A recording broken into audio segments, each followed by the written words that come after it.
Nasa linya po natin ngayon, ready via Zoom. Ito, kaibigan na natin ito, si Sir Michael. Ekonomista po ito, Mr. Michael Ricafort. Sir Michael, magandang araw. Ay, magandang umaga po, Mr. Dennis, at sa inyong mga taga-subaybay po. Sir Michael, ang unang katanungan ko, pwede mo bang bawasan ang aming takot? Pagkabalisa, yung aming pagiging worry dahil dito sa mga nangyayaring ito, kaya mo bang bawasan yung aming pagkapraning? Ika nga nila sa salitang kalye, Sir Michael? Sana po, no? Kasi, yun po yung trabaho namin, kinakalkulan namin yung epekto, no? Kumbaga parang imbis na kabahan, sige, sukatin na lang natin, no? Ito po, sana, kasi parang, yung nakaraos naman po tayo, mayroong mga pagkakataon na kahawig nito, no? Yung parameters pareho, yung world oil price na ngayon nasa $96 po yung NYMEX oil, no? Kagkapon po ng hapon $100 yan. Pero syempre, nung nagsimula yung gera, $67. Yung po, 4 years ago, more than 4 years ago, during the Russia-Ukraine war, it started at $92. Yung bago pa po mag-gera yung Russia and Ukraine. That was nagsimula po yung gera nila February 24, 2022. So may gitapat na taon na po yun. Tapos nag-spike po yan in about 2 weeks to $130. So ngayon, yung sitwasyon natin, medyo hawig. No? So kung sinukat natin yan, ayan, yung nakita natin, yung presyo ng gasolina, diesel, hawig dun po doon sa 4 years ago, no? Halos yung grade na ng matalinong estudyante, baka lagpas-lagpas pa po. Lagpas yung, na, sandaan, no? Yung, kumahawig, kasi hawig pa yung parameters, eh. Tapos yung exchange rate naman, ng mga panahon na yon, mas mababa po yung pinanggalingan noon early part ng 2022, 51. Towards the end of the year, nag-close po na ng 55, pero nag-peak po yan ng mga 59, mga banda September of 2022. So, yung mga 59, hindi na po bago kumpara nung latter part ng 2022, no? So, pero ganun pa man din, nakakaambag din po yun sa pagtaas ng imported na petrolyo, no, at ibang import products kasi ang pambayad po doon dolyar, no? Kaya, iyan, hindi na po tayo talaga gulat na gulat. Pero, ang palaisipan na lang po kasi, no, hanggang kailan po itong gera na to, no? Kailan po ito matatapos? Yan po yung uncertain. Pero pag titignan natin mabuti, this is not the first time nagkaroon tayo ng mga crisis na ganito. Pero syempre, meron tayong template, kumbaga. Meron ng playbook na tinatawag. Meron na yung gobyerno, yung mga pribadong sektor, yung mga tao, alam na po yung gagawin.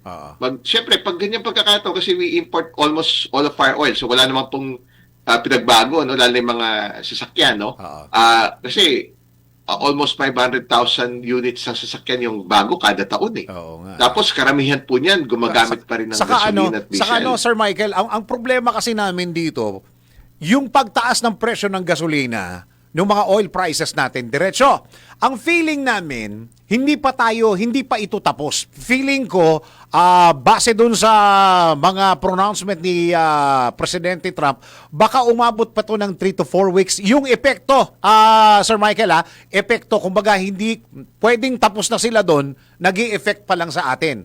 So, ang feeling kasi natin, nating mga Pilipino, lahat ito nagsisimula sa gasolina. Pagka ito tumaas yung gasolina, lahat ng presyo ng ang mga bibili, name it, bigas, sardinas, gulay, isda, ano pa ba, presyo ng serbisyo, lalo na yan, yung mga pamasahe.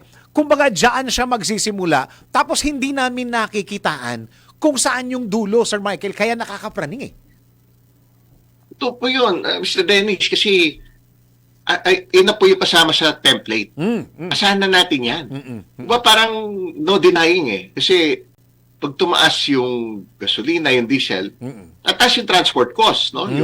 Yung transport cost. Siyempre ngayon nakapetition sa LTFRB yung mga fares, no? Yes. Pero pagpapiyahe po yung mga produkto, mga, siyempre, agricultural products, di ba, galing po yan sa malalayong lugar. Ipapasa po kaagad-agad yan. Tapos yung mga other goods and services. Kasi hindi naman po regulated yung mga, diba, yung mga presyo ng affected goods and services, no? bukod doon, syempre, yung mga lamang dagat, kasi gumagamit po ng bangka yung mga mangingisda, no? Yung mga yung mga fishing vessels din, Oo. yung mga ships, Oo. yung binabiyahe yung mga iba't ibang produkto, gagamit yan ng truck, no? Oo. Gagamit ng crudo, so papasa po yung kagad, no? Yun po yung tawag na second round inflation effect. Yun, kwento niyo na nga po kanina yung summary, eh. Syempre, pag tumas na yung pamasahe, o tapos tataas na yung sahod, Ayun na. yung wages, salaries. Oo. Ayun na. Oo. Tapos tatry din ipasa yung mga yan. Siyempre, tataas yung production cost. Oo. Pag tumaas yung labor cost, Oo. papasa po yan hanggat kung kaya ipasa. Kasi since 2022, yung average minimum wage increase, 6 to 7% at least. Every year po yung compounding, 2022, 2023, 2024, 2025. Kasi yung commodity prices naman mula nung Russia-Ukraine war nag-spike din, hawig kung nasan po tayo ngayon. Pero bumaba naman, actually mas mababa pa nga po di ba? Yung world oil price by the end of the year it was $57. Bago magsimula yung gera nitong yung February 27, a day before the war, ng February 28, itong conflict on Iran sa Middle East, $67 lang po yan. Saka yung sinabi mo, Sir Michael, na pagka diretso na to, hanggang sa sweldo, hihingi na ng increase yung mga tao dahil nagtataasan na pamasahe, mga goods na binibili nila. Yung negosyante naman, hindi alam kung saan kukunin yung i-increase ng sweldo nila. So ang tendency na gagawin nila, teka muna, kung gusto nyo ng increase at inutusan na rin ako ng gobyerno at naiintindihan ng gobyerno na kailangan kong mag-increase ng sweldo, ay ang kailangan kong gawin magbawas ng tao. Ay, kasama po yun. Ay po yung masaklap Yeah. Diba, parang naka-template po lahat yan Diba, parang paulit-ulit yung 4 years ago yung closest. Pero meron din po mga pagkakataon kahit past 20 years, past 30 years, past 40 years. Totoo po yun. Kasi magtitipid yung mga tao. Iigpit si turon. Kasi kasama po sa template yan. Kaya nga yun din po yung minumungkahi at ini-encourage din ng mga otoridad natin. Parang given na po yan kung higpit sinturon, essential travels lang. Yun. So, isa pa yun Isa pa yun, Sir Michael, ngayong Holy Week, baka wala nang umuwi ng probinsya. Baka makita ng mga gasoline station, bakit ito lang yung umuwi? Kumbaga, mababawasan talaga yung lahat maapektuhan, Sir Michael. Ang pinakatanong siguro ng mga kababayan natin dito, Sir Michael, as pangkaraniwang Pilipino, anong pwede namin gawin, Sir Michael? Magtipid. Yun, syempre, pagtitipid. Yun ang minumungkahi nga. But time and again, age-old na po yan. Siguro nakamulatan na po natin yan, no? Tama. 1980s, 1990s. Kasi noong 1990, nalala ko, early 90s, magulo rin po noon, no? Yung talagang gulat yung mga tao. Parang dati, pagkaalala ko po noon, dati nung araw, 20 pesos, mahal na po noon Kada litro. Correct. Parang ang pinagalingan po niyan, less than 10 pesos. So, nagulat po lahat ng mga panahon na yun. Pamasahe lang po noon, 75 centavos. Tapos, naging piso. No? Ngayon, di ba, fast forward. Nakaraos naman po tayo lahat, di ba? Pero, ganun po yung nagiging cycle. Bakit po yan ang paakyat kada may ganito pagkakataon? Kasi, kahit, ganito, tama po yung pinunto nyo. Pag tumaas yung world price, may tinatawag na demand destruction. Mas konti babiyahe. Mas konti yung hihina yung demand. Kaya nga po, nahirapan din yung langis na mag-sustain above $100 per barrel. Yung past cycles, kahit noong 2007, yung 2022, at ngayon, hirap na hirap po yan umakit ng 100. Parang mahal tendency yung mga sellers sa world market, pabor sa kanila magbenta above. Kasi kung mag-spike yan, sandali lang. Parang Monday last week, ganun na nangyari. Nagsarap po sa Amerika ng the other Friday na 90, nung Asian time, 80. So nakakagulat, ang bilis. No? That is towards the first week of the war, no? More than a week ago. Okay. Paggising natin dito ng Lunes of last week, 100, tapos in a few minutes, ang umaga, naging 119, almost 120.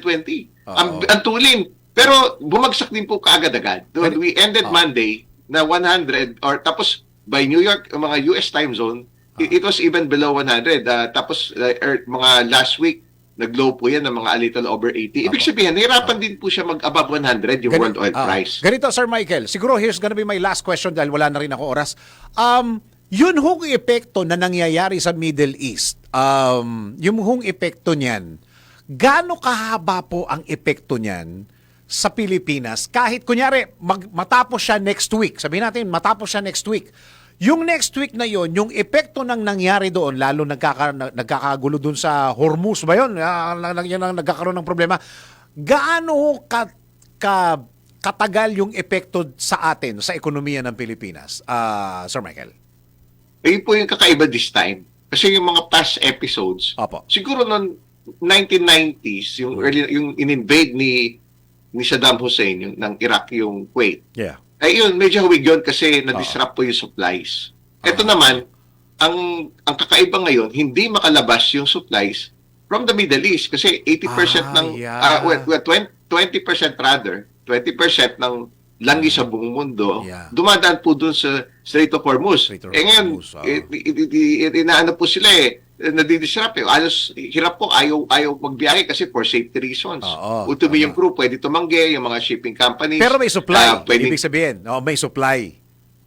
Nandun, nakatenga lang po doon sa mga taki nila. Hindi po malayag dito. Yun na lang po talaga yung gap. Although nautakan na po ng mga Saudis yan, meron silang pipeline doon sa Red Sea. Malayo po yun.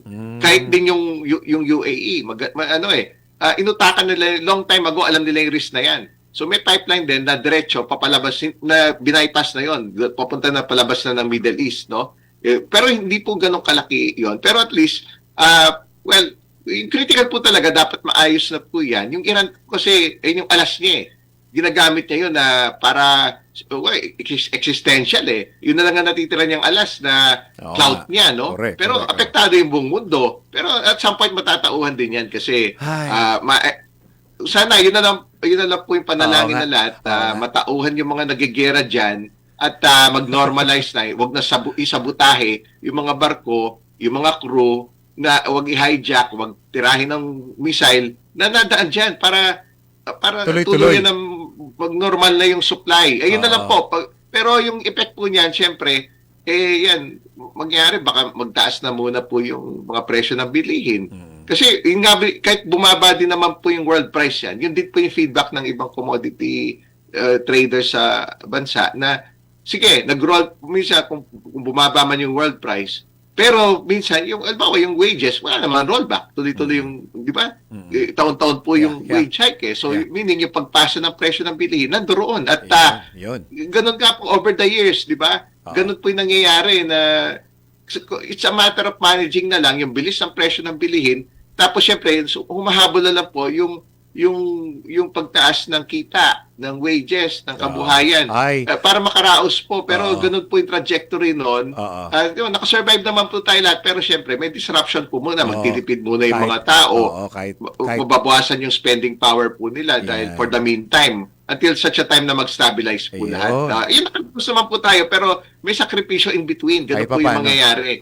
Mr. Dennis. Okay. Sir Michael, maraming salamat po sa oras na binigay nyo sa DWIZ po as always. Thank you po.